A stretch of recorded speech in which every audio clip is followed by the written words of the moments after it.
USCB Sand Shark fans, welcome to another episode of USCB All-Access, your home inside everything Sand Shark athletics. And good evening from Okatie Ale House here in Bluffton. Happy holidays to all of you. I'm Wes Kerr, and I am joined by the men's head coach of the USCB Sand Sharks for picking up another win at home. That is Coach Ron Fudala. And Ron, the train keeps on rolling early on in the season. Another strong performance at home, 104-81. Against Regent. How good did it feel after a short break to get back out there and play some ball? Wes, it was great. It was great. It was more about the atmosphere and the students being involved and everything. It was awesome. As I was telling somebody today, I went to Chick-fil-A on campus, and somebody said, "How'd you think?" I was like, "As a coach, you're never happy. You always just want to get a little bit better." But appreciate the effort of the men, and it is what it is. Well, as you mentioned, tell me about that lively atmosphere in the gym for both those girls and the women and the men's games, but especially your contest. Wes, it's awesome. It's like that's the environments that young men and young women want to play in. You come in, you get two great games for the price of one. I think it should happen everywhere, all over the country, you know. But ours is special. Ours is really special, and I love it. the student section does a outstanding job. Can't say enough about them. They're awesome. They're awesome, and I love being a part of it, and having them. It just makes it all the more special. Well, so a little bit more about what we saw on Saturday. Another excellent performance from Kobe with 19 points. A productive night or afternoon from beyond the arc as well, making a couple threes. How impressed have you been at his, newfound consistency and excellence out there with, propelling the offense? You said it best. It's about consistency. It's about getting in the gym. It's about putting the work in, and we have great guys that he does that with. I mean, Coach Jalen Flowers and Coach Luke Dyer. I mean, they're in the gym every night with him, so it's a testament to their credit. It's a testament to his work ethic, and I'm excited that he's continuing to invest in it. Well, it's been great to watch, along with the starters and everybody pitching in to help this team improve throughout this non-conference slate, which will end this Saturday. We'll talk about that in a minute, but this was a fairly close contest. You guys got off to a very good start, but Regent hung around a bit near the end, that third or in that second half. Talk about how you guys were able to dig it and close out that win. They definitely did. They put up a great fight. It's a lot of credit to them. They made tough shots. They were well coached. They went in at halftime and they made some adjustments that we should have been more prepared for. So they were juiced. They won the second half, Wes. So we were fortunate that we jumped out to a good lead. But played well enough to secure victory, but still I want to see a more intense environment from our players. Whether we're down 20 or whether we're up 20, we have to play to our standard. And credit for what Regent did to stay in this game, but you guys, as you said, really displayed all that you needed to do to close it out and pick up that win, but despite some pressure from the opposition, which is always good to have that in order to continue the path that you guys have been on. So, excellent job picking up another win at home, and after a really nice victory before that against Edward Waters. So it's been an excellent 2 weeks for this men's team. And we got one more before the holiday break, but Karan Anderson's been a really nice spark plug, a very nice game, another efficient game. Especially with those dunks close to the hoop, he can energize that crowd when he gets to the rim. Talk about the explosiveness that he has brought to your unit. Karan probably has one of the highest ceilings in the entire country, and he's so much better right now than when he first got here. That's what I'm most excited about. Obviously, in high school, when you're recruiting him, you see the explosiveness, you see the dunks, and you see how fast he is. But I'm most excited just about his growth as a player and as a person. He's buying in, man. The guys love being around him. I think he has some leadership qualities. People look up to him, but continuing to develop that maturity and that mature approach, that's what I'm most excited about him. I knew the excitement, but I love his growth and his consistent, work ethic and around campus and the community. It's been fun to watch and to help continue to grow. We've talked that before, but it's not just that starting five. Everybody who touches the court is going to play an impact with those short shifts that you guys run out there during a game. So it's spend that energy for 2 minutes, get back on the bench, and then do it again. And it's certainly been working for you guys. But tell me a little about those guys who start off on the bench and then come in and produce, like we've seen throughout the early parts of the season. That second grouping that you've subbed in, who has done a great job, really, continuing the example that we've seen from that starting five and continuing to put the pressure on. Yeah, we talk about it all the time as a program. It's not how you start, it's how you finish. So we've mixed starting lineups. We've probably had 3 or 4 or 5 different starting lineups. We're going to have another starting lineup here on Saturday. So it's not how you start, it's how you finish. That's a staple of our program, and we've seen that, even in certain games. We started great against Regent, we didn't finish well. We started great against Savannah State, we didn't finish well. We didn't start great against some other teams, but we finished well. So I'm excited to try to put together a consistent, full game. That's what we're really trying to do on Saturdays. Let's put together a full game. And it's not about our starters, it's about how we finish. I'm going to continue to change up lineups and try to figure out. Every game's a little bit different, Wes. Every opponent has different strengths. Every opponent has different weaknesses. So kind of use our strength and numbers to try to take advantage of the other team's weaknesses and try to eliminate their strengths. So that's what we try to do as a program. And sometimes you figure that out within the game. You watch film, but other coaches are great too, and other coaches coach.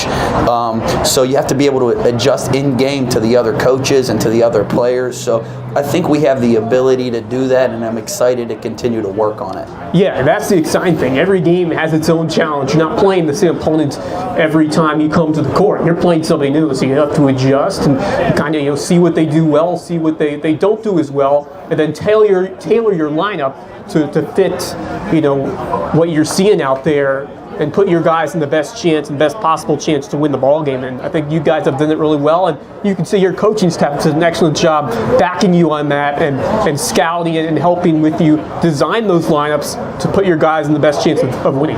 They absolutely do, and they control our substitutions, the majority of the time. So I put a lot of trust in them, and they do a great job. And even in the game plan, we talk about it, 2-3 days in practice. What's our best lineup going into this game, and I'll say, hey, I think these guys should start, but I want to hear your opinion, and I trust what they say, and we listen, and we try to put the best team out there to secure a victory.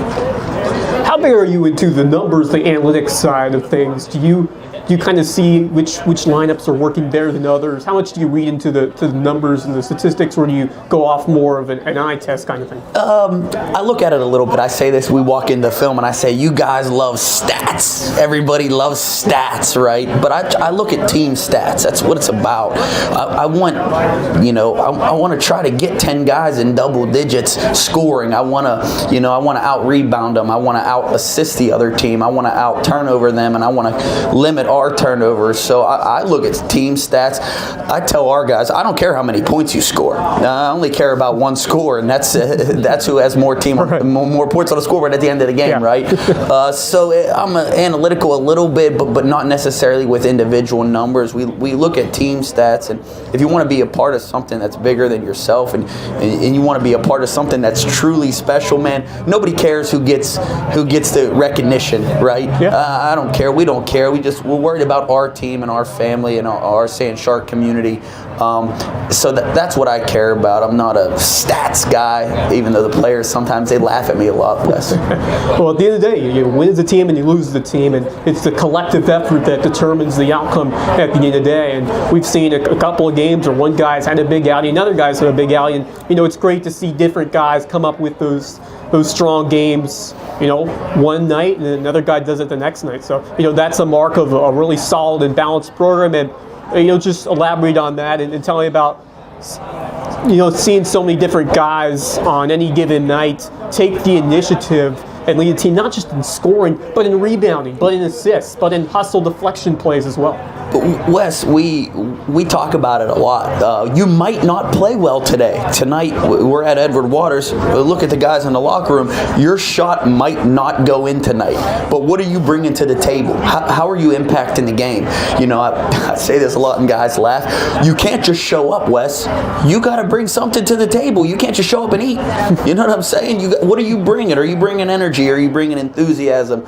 Are you going to be a good teammate? So we talk about all those things, and it's okay. If you're not playing well, it's really okay. It's a team effort. Speaking of Edward Waters, how big of a win was that? Going on the road in a very, very tough environment, getting the job done. You know, some timely shooting from beyond the arc, some great passing all night, and just a really complete team effort against a solid opponent on the road, which is not easy. So, just how proud are you of what they did to get that non-conference road win? I was proud of the win, but I was more proud of the effort and how we traveled and how we operated as a program and the things we talked about in the locker room and what we needed to do. That all the little things they add up to a victory. I wasn't worried about the result, Wes. We're talking about building a program. We're talking about doing something special for the community and how we act. Outside of our community is a big part of that. So that's what I was most proud of.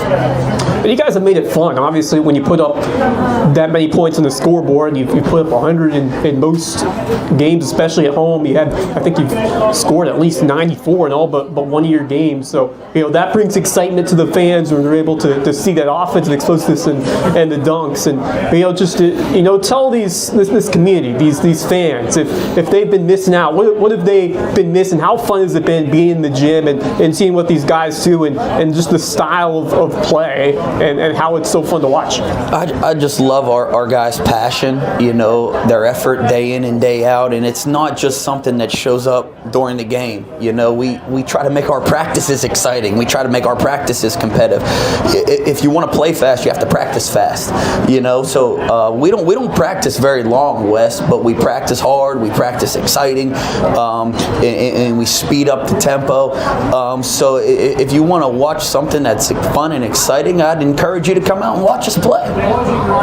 We'll be back in action Saturday to finish out the non-conference slate, but just big picture, the versatility of this team, being able to win in a couple different ways. I mean, we've seen the offensive firepower when guys been able to get to the rim and shoot it lights out from deep, but the way you convert defense into offense as well. You've made it so that you guys can beat these teams in several different ways. So, talk about the versatility of this group and how you have so many options to roll out there to be able to put points on the board and most importantly, prevent the other team from doing the same thing. Yeah, a lot of people talk about offense. A lot of coaches like to coach offense, right? Because it's fun, right? It's fun and exciting. But our identity is in our defense, to be honest with you. The style of play leads to the points and the scoring. Offensively, I'm not really worried about it. Can we create a defensive presence day in and day out, like when opposing coaches talk in the locker room at halftime and after the game? I want them to be like, whoa, man, those guys play hard. They're hard to score against. Like, the only reason we scored is because we got a couple breakaways because I want coaches to be like, whoa, they crashed the glass. They're hard to box out. Those are the things that I want the opposing coaches to say about us. And I think if we can keep that defensive identity, then we can steal a few games here and there and continue to build our culture. Well, it's almost Christmas break. We got one more game before the holidays. You guys are at home against New College of Florida, and a lot of similarities because they are a first-time program as well alongside yourself. So, just tell me how special it is to see, two programs getting off the ground and just your overall thoughts on this New College of Florida team that you'll see on Saturday. They're good. They got good players. They play in a good league. They're doing a lot of similar things that we're doing. They're trying to play fast and exciting.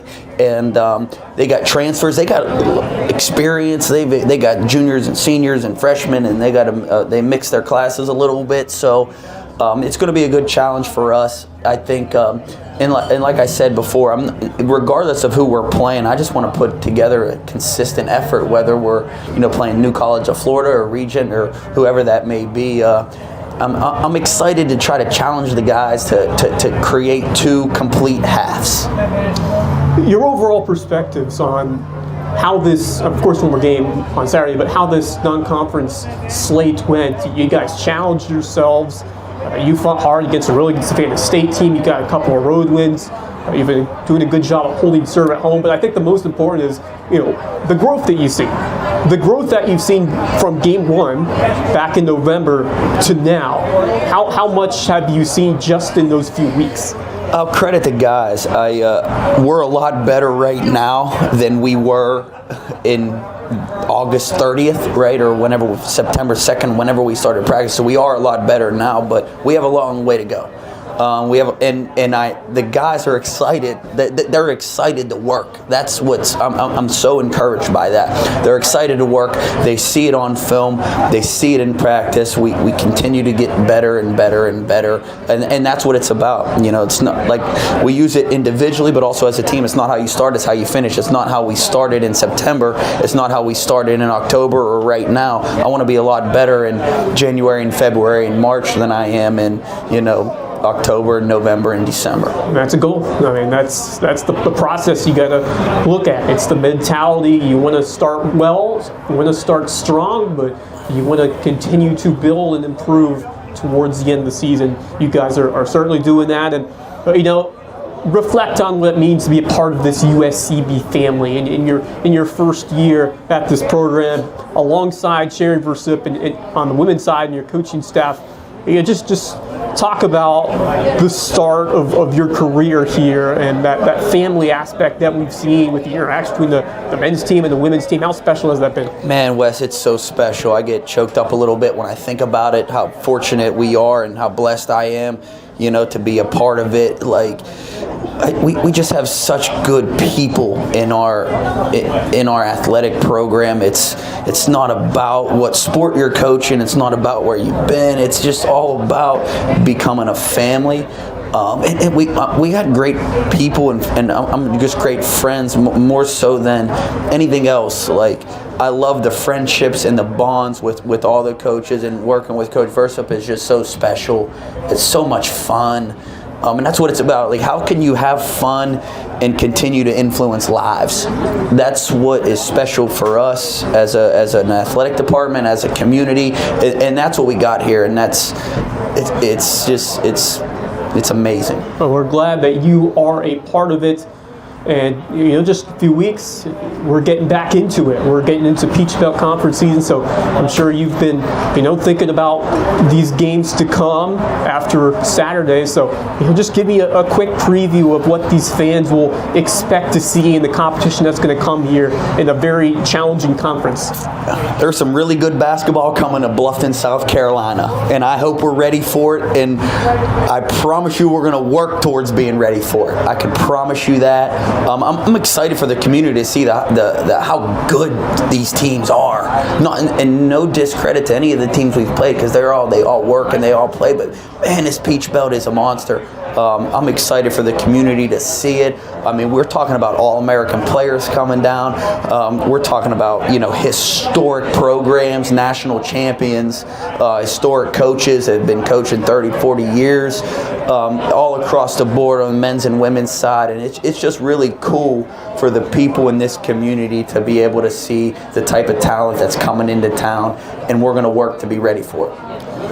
Coach Ron Fudala, men's head coach of this USCB Sand Sharks squad. So proud of what you've been doing to begin this program on a fantastic footing, and looking to see how it continues on Saturday against the New College of Florida. Thank you so much, sir, and happy holidays. Thank you for having me. Excited to be here and excited to continue. We'll be right back with more here on USCB All-Access. The Loco Media Network is the place to keep up with local sports news across the South Carolina Lowcountry and subscribe to all your favorite shows. From the Loco Sports Lowdown and Loco Pigskin Live to the Loco Hoops Report and USCB All-Access. Plus new shows like Red's Barbershop, where NYC and Syracuse hoops legend Tony Red Bruin opens up his Rolodex and talks hoops with stars past and present, like Sam Perkins and Jay Billis. And Under the Bus, featuring hilarious banter on the biggest stories in sports from Hall of Fame sports writer Curry Kirkpatrick. former ESPN SportsCenter anchor Bob Stevens, and legendary Hilton Head Prep basketball coach Rich Basirico. Find them all on the Loco Media YouTube channel or at locosports.com. Go Loco!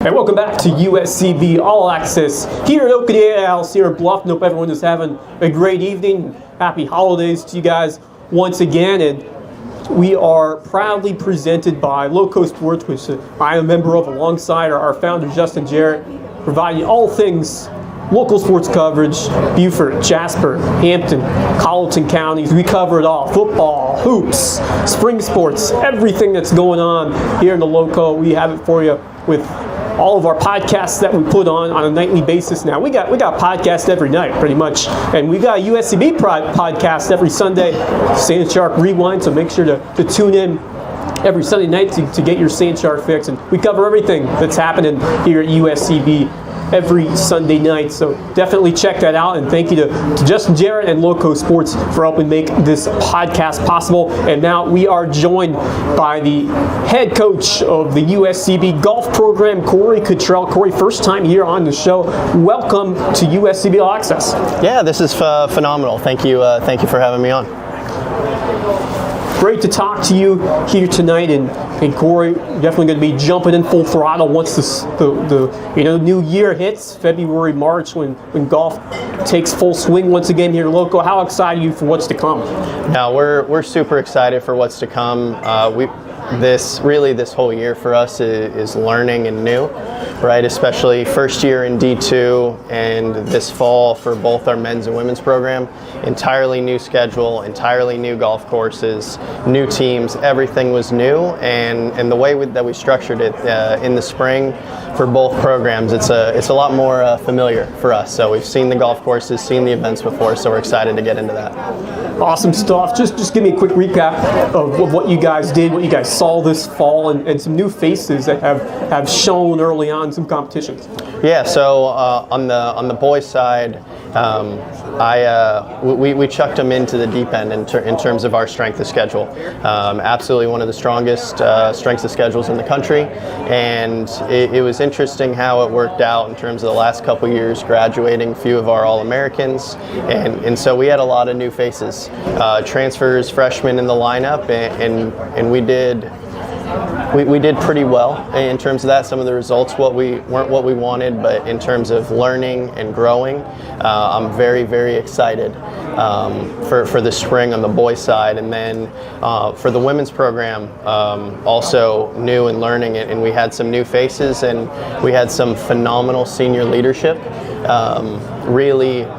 And they've been absolutely incredible in showing our transfers and new girls in terms of how we're wanting to do things. Yeah, that leadership is so important. What a fall for Ashley Mead, who I believe picked up an individual title. So, talk about her accomplishments and what she did these past few months. Yeah, Ashley's had a phenomenal college career. If I could figure out a way to get her some more eligibility, I would. But we've got one more semester of Ashley. She's been incredible for us, and excited to see what this last semester of college golf for her holds. How cool has it been to coach here, golf in the Low Country, with how big the sport has become? We have PGA Tour event each April at Hilton Head. We have so many other high caliber events. We've had Congaree. We've had some competitions close by. So how cool is it to coach in a place where you see the best in the world compete in an area that is well known for golf? Yeah, there's absolutely a reason why the best in the world come down here, and it's even more special too, considering my time here. I played here.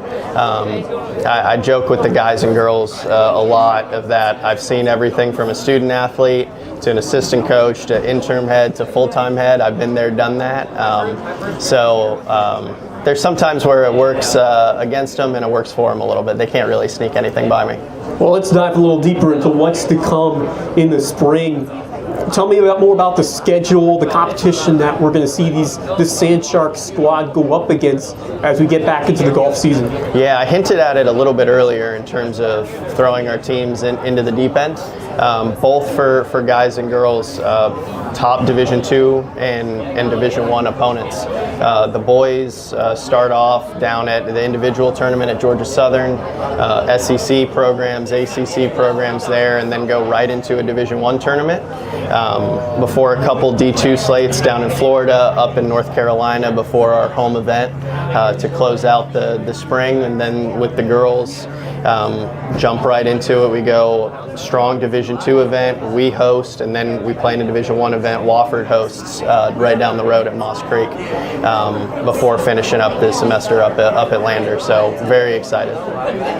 It's going to be an excellent spring coming up for both the men's and the women's team. But describe the excitement of this athletic program as a whole transitioning from the NIA, where they've been for a while, to now Division II athletics, and the process and the excitement, especially in basketball, what we've seen, and going back to the fall, the soccer team had a great year. So just the vibes and the excitement is continuing to surge through the roof here at USCB. Yeah, it's one of those things where, like, again, the Peach Belt is so strong, men's and women's, that if you want to play against some of the best players in the country and really the world, we're at the top end of Division II and college golf as a whole. So playing against those teams day in and day out, it's really cool to have that opportunity and have that experience. And again, we're getting a lot of new faces in, and it's special to have some of our seniors cap out their careers to see some of that. And you guys get to host a tournament every year around here. How cool is that to be able to play right in your backyard? It's really special. We host men's and women's programs out at Oldfield Golf Club. Oldfield's absolutely one of the better host golf courses really in the country, and that's where we call a home, and we have an incredible relationship out there, and it's something that we cherish greatly, and with that and such a great venue, we're able to get really good teams down here and have a good battle down in the Low Country. You mentioned me and some of the seniors on that women's team. Tell me about how vital their leadership is and is going to be coming up in the spring, and then conversely on the men's side. Talk to me about the leaders that you want to see step up and help lead those underclassmen to success as well. Yeah, especially with young ladies like Ashley and Jessica, as we get into this spring semester in terms of some of those golf courses that we've seen before, being able to bring along the new girls in some of those little tips and tricks for when you become familiar with the golf course. You know where to be, you know where not to be. So expecting some of those things, and off the course they've been absolutely phenomenal. On the boys' side, we've had our Canadian boys, Kaylin and Skylar, Jonas and Christoph from Germany and Austria. Like they've been incredible off the course leaders, and really looking for them to continue what they've been doing. Talk about the recruiting and how you've been able to find some talent, across the country and beyond there, nationally, to bring students here and entice them to come over here and play in the Low Country. Yeah, it's a lot of the Low Country does the selling for itself, right? We see a lot of international players that they see great weather, they see we can play golf in the middle of January. We see a great community that supports them, and they want all of that. So got Alfie Reynolds signed from England on the boys' side, and then really, really excited about the three we have coming in on the women's side. Tatiana from Venezuela, Gudrun from Iceland, and then excited to keep some Low Country talent in the Low Country of Anna Grace Brown coming down from Merle's Inlet. And that's always cool to see. But you got some time. You've got some tournaments before the big one, the Peach Belt, coming up at the end of the season. But talk about the goals for these two teams and what you want to see between now and April before they compete for a conference championship. Yeah, and it's continuing to build on the fall, and also continuing to learn and continuing to grow. Overall, we're very, very young. So looking for the seniors to teach, and for the freshmen and sophomores and the transfers to absorb all that knowledge to keep on getting better. Corey Cottrell, head coach, USCB men's and women's golf team. Coach, we appreciate what you do. Congratulations on a great fall, and we are excited to see you guys back at it soon in the spring. Awesome. Thank you. Thank you so much, Coach. And we'll be right back with the head coach of the USCB women's basketball team, Sharon Versyp. After this short break, you're watching USCB All-Access. Each year during the holiday season, we pause and reflect and give thanks to all the blessings that have filled our lives. And with that being said, we would like to thank all of our Sand Shark fans for the support all year long. This is without a doubt one of the best years at USCB history. from soccer's best season and continued success on the track and race course, to the start of Sand Shark basketball, to solidifying our baseball and softball programs, from winning a conference championship and taking home an academic national title, all while continuing to make the transition to Division II. We're so incredibly thankful for all of you. Every member of USCB Athletics hopes next year brings you joy, peace, and great promise. From our family to yours. We want to wish you all a happy holiday season. Merry Christmas. Happy holidays. Happy holidays. Merry Christmas. Happy holidays. Merry Christmas. Happy holidays from USCB Athletics.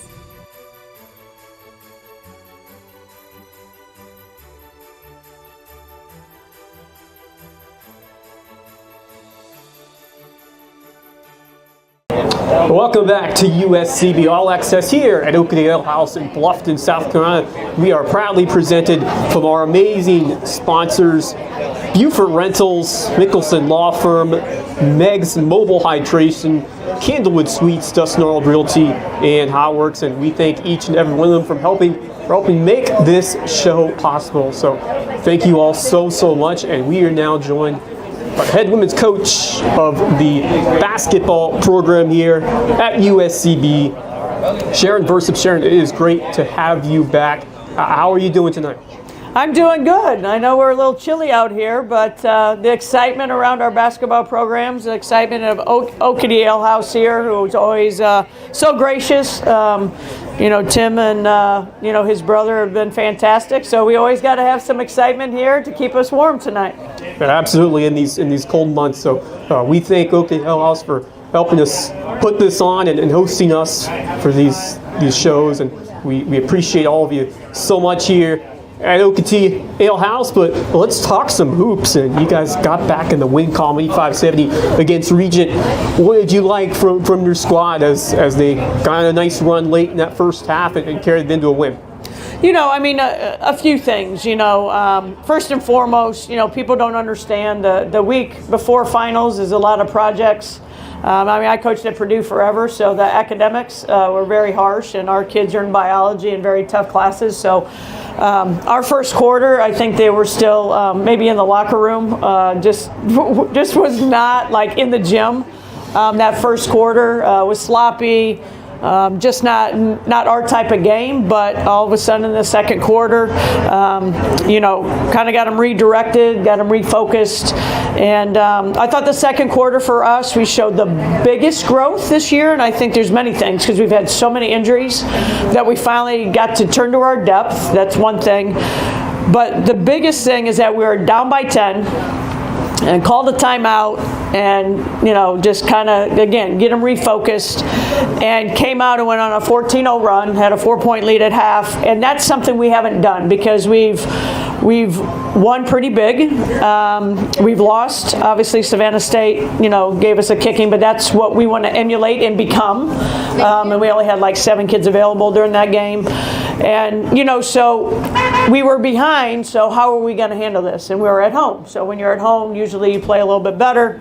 But how we handled that and the excitement and the intensity and our defense, I have to, our whole team defense, you talk about things. I can score 100 points, but if I'm giving up 90, we're not doing our job. So But Kayla Primo just said, I'm taking so-and-so because number 11 was a really great player, which is great because the Peach Belt's going to have great players. And she did a great job. I mean, it's team defense, but she really locked her down. We only gave up 1-3 in the second half, but that first half really showed the toughness and grit. I didn't know that resilience was there. So for me as a coach and Brady, that was really great excitement, and you could see every fan was into it, and so was really pleased as we went into half. Yeah, that was a fun few minutes. You just described the anatomy of that 14-0 run, as you mentioned, to end the half, which brought the crowd to its feet. Tell me about what this team did and how they dug in those last few minutes when it was looking like the chips were down for a bit. And you mentioned coming back after exam week is hard to do, but tell me about how they locked in those last few minutes and were able to seize momentum before halftime.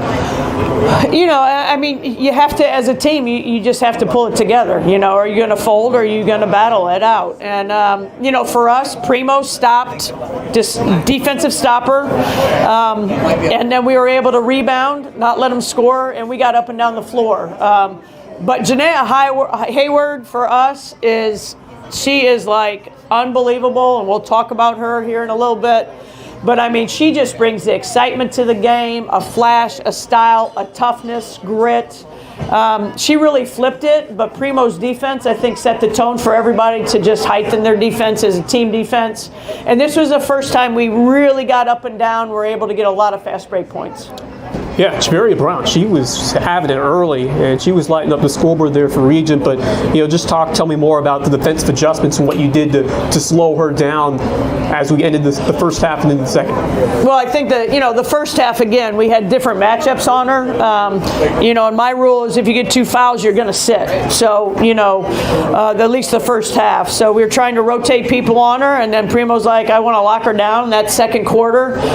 She didn't let her shoot the 3. She didn't let her drive past her. She contested every shot. You got to have a defender that wants to just lock down, and that's what we were looking for. And she did a really nice job with that. But when you have a point guard that will defend, that it enhances everybody else's defense. Everybody just goes to another level. I think our team does a great job of deflections. So we're a little taller. We might not be quick in every position, but we do get deflections. And I think, again, we rebounded, we ran, we got fast break points, and Jay just took the game over offensively. She did a great job in the first half. She had 21, she had 10 points in the second half, but she really carried us on the offensive end. Yeah, Hayward was absolutely electric. Tell me about her development, what you saw from her coming in, and how excited for what she can do to help lead you guys going forward. Well, when we played Edward Waters, and we can talk about them here in a little bit, but Edward Waters, that coach, they've been Division II playing well for a long time. They're like, where'd you get 00? She a Division I kid? She get a transfer in? I'm like, no. Jay just plays at a different level. She is a Division I skill talent, no question. We're fortunate to have her. She just brings a lot to the game. I challenged her, something I hadn't done before. This last game really just got into her and challenged her, and she just took us on her back. And so that shows as a freshman she can handle that tough coaching. She can handle that. Hey, if I'm one of the top players and coach can get into me, then it just helps everybody else. It's like, you can get into players that might not be as successful, but when you get into your top 3-4 players, that just speaks volumes and resilience. And in the second half, then she just continued it. She set a lot of people up. Her confidence. Yeah. It doesn't matter. One thing she's improved on is there for a while early on, because we're going to her a lot because of all her major injuries, only having 6-7 players. She's a scorer. So she'd be like 2 for 14 or 4 for 15. Her shooting percentage has gone up. She has finished so much better. Her pull-up jump shot's been better. Her 3-ball is, she only shoots like 1 or 2 a game, but she's become so much more efficient on the field goal side, her percentage. percentage. Her free throws now are getting a little bit better. She had a double-double. She was Peach Belt Conference Player of the Week, which is fantastic because she had a 31 points, double-double. So she just helps you. She can play 1 through 5. She's just very hard to guard. And like everybody has said, Jay, we wish we had the same type of confidence. It doesn't matter. She's like, we got the next one. We got the next one. And as for a freshman to have that mentality, that's just a gift to all of us for 4 years. To have that maturity and confidence at that young age, to know when your time is to shoot the ball, to pass it, and just to have that IQ and confidence in yourself, that is everything. So, great to see her start. Continue to be so successful here at USCB, along with some of the others from this Chamberlain team. Let's talk about one of the unsung heroes in Shania Rose, because she didn't put up the most number of points. She only scored 5 points, but the way she added to her stat line with 7 assists, a pair of steals, making her mark everywhere on that score sheet. Tell me how proud you are to see Shania Rose making so many different impacts during a basketball game. Well, Shania, we say it's Shania Glue Rose. She's the glue to our team. No question. I just say she's the glue. She's the glue. Edward Waters, she had like 14, 15 boards getting up and down. She cleans up on the boards. She's a great passer. She defends well. We need her to score double figures. We've got Jay, and we'll talk about Bart here in a second. Primo.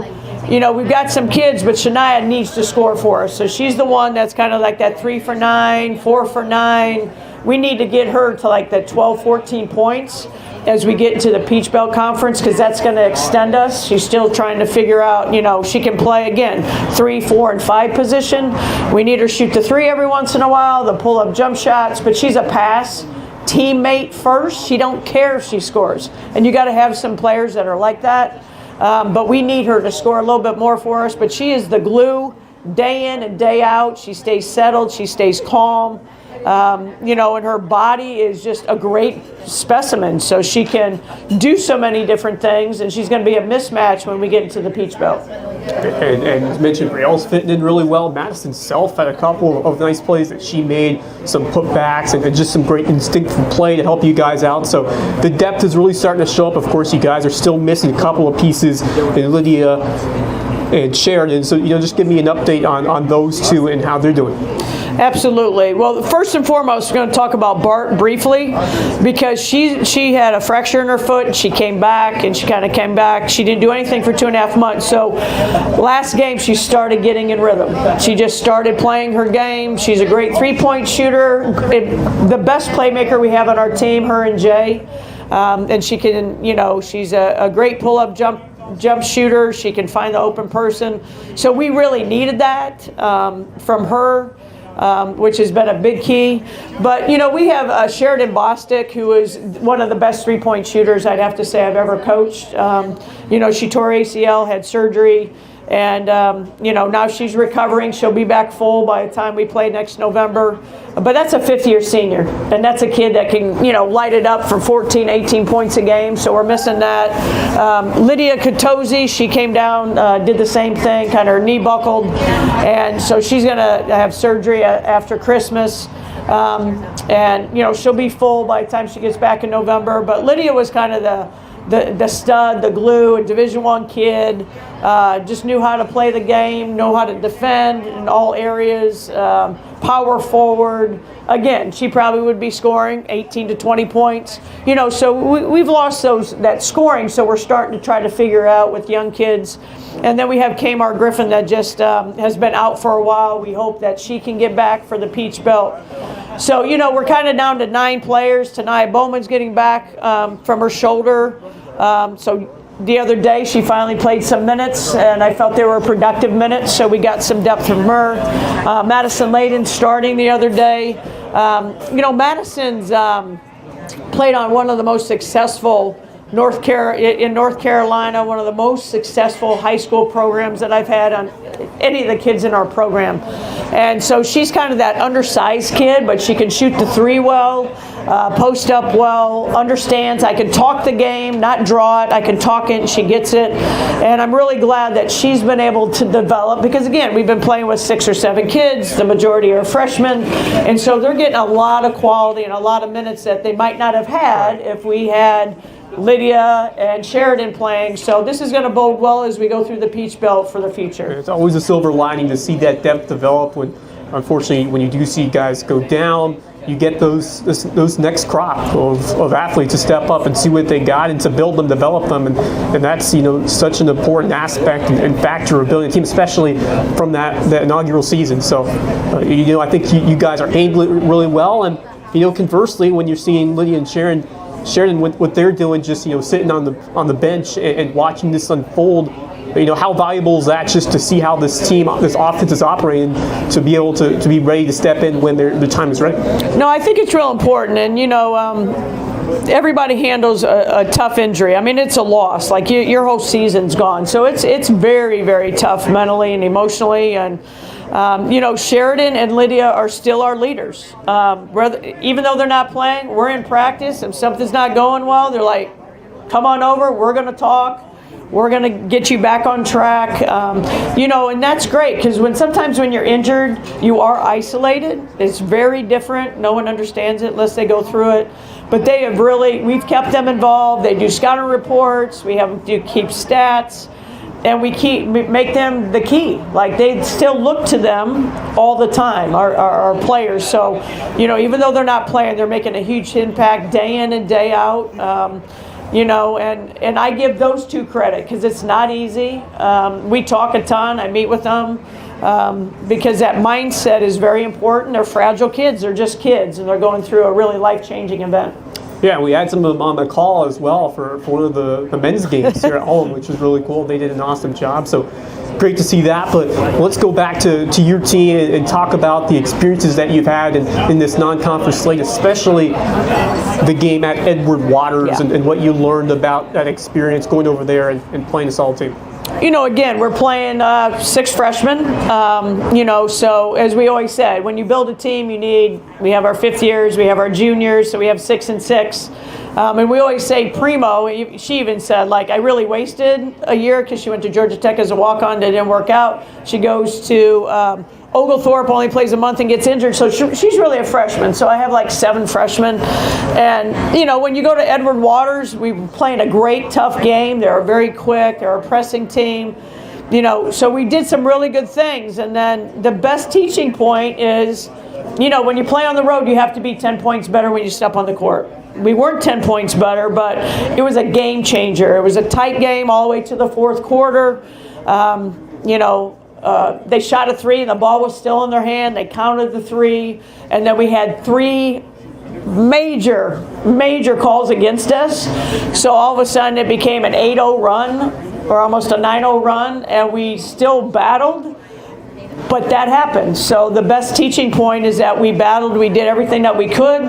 But when you're on the road, you got to be focused. You got to be able to finish plays. You got to finish layups. You got to be able to knock down some free throws, because when you play on the road, anything can happen.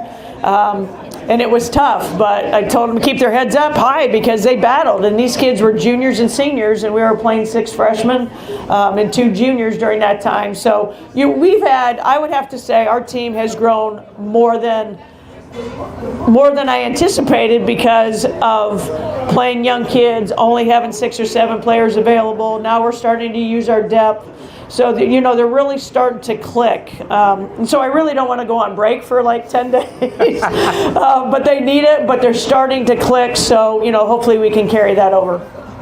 Well, these young ladies have worked hard, not just on the court and in the practice room, but also in the classroom, completing their final exams. And you mentioned at the top how challenging it is to go out. And I've lived as a student, to go out of finals and then get right back to playing. So you just described that experience of helping your players through this challenging time to be a student athlete when you're finishing up your semester, but you're also trying to get better on the court.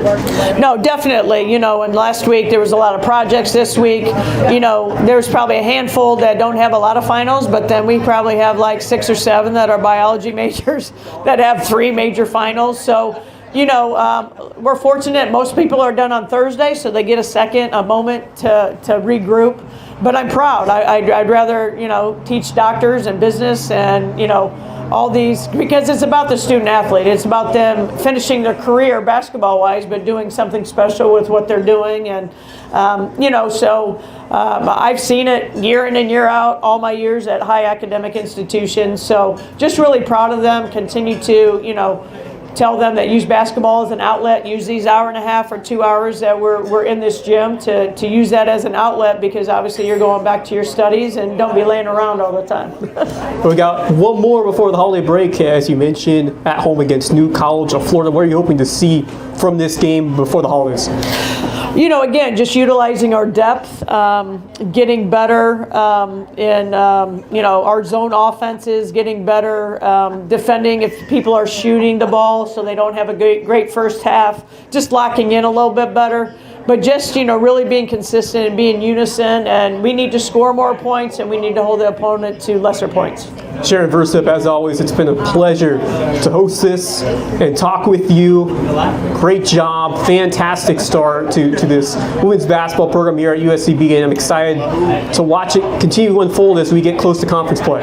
Great. Happy holidays, everybody. And I will echo the same. Happy holidays to all of you, and thank you for joining us tonight for USCB All Access. And until next time, fins up!